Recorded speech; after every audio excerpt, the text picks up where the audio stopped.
पवित्र भूमि हर मिथिला नगरिया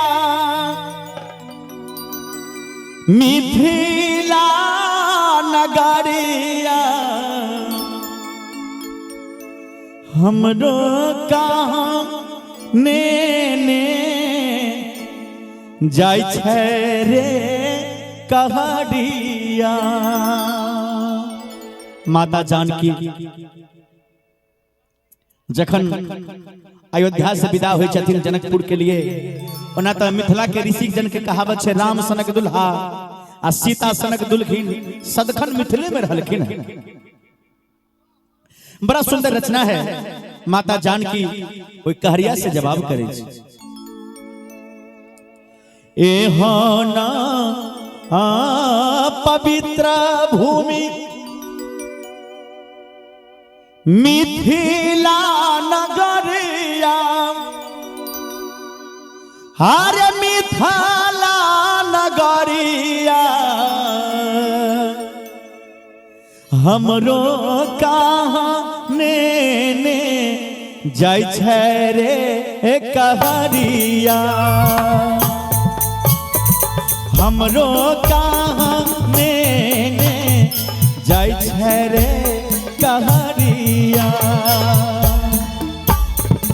एहना पवित्र भूमि मिथिला नगरिया मिथिला नगरिया हमरो कहाँ ने जाय छै रे कहरिया।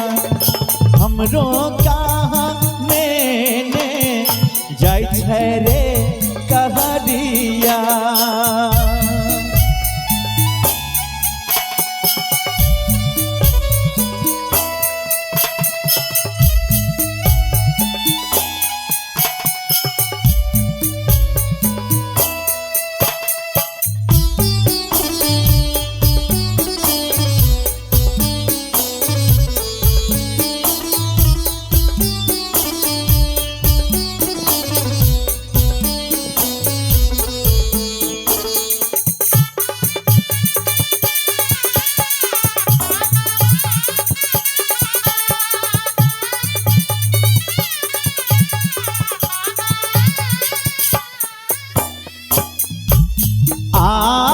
के यो मोरा देलन सबरा गया भरन सबरा गया भरन के यो मोरा देलन धेनु गाय रे कहरिया। के यो मोरा देलन धेनु गाय रे कहरिया।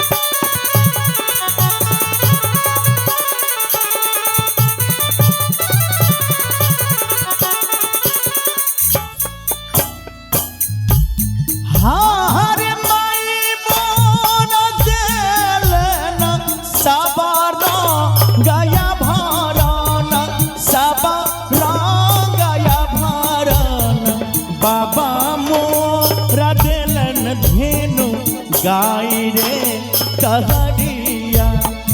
बाबा मोरा देलन धेनु गाय रे कहरिया।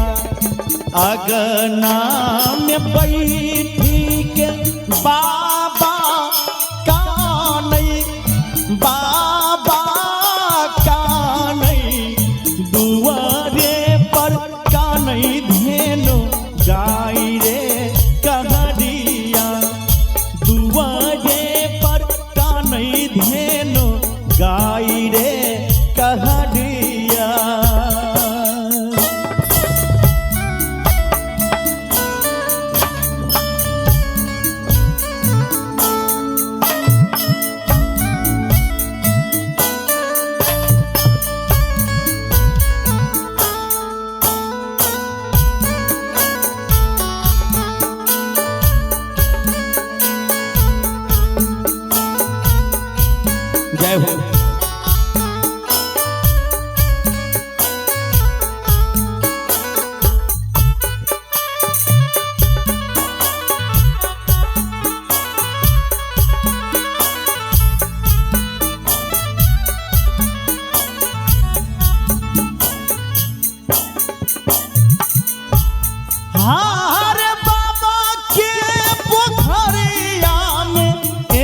सुंदर जलावा, एहन सुंदर जलावा, एक चूरू जलावा पिला दे रे कहरिया।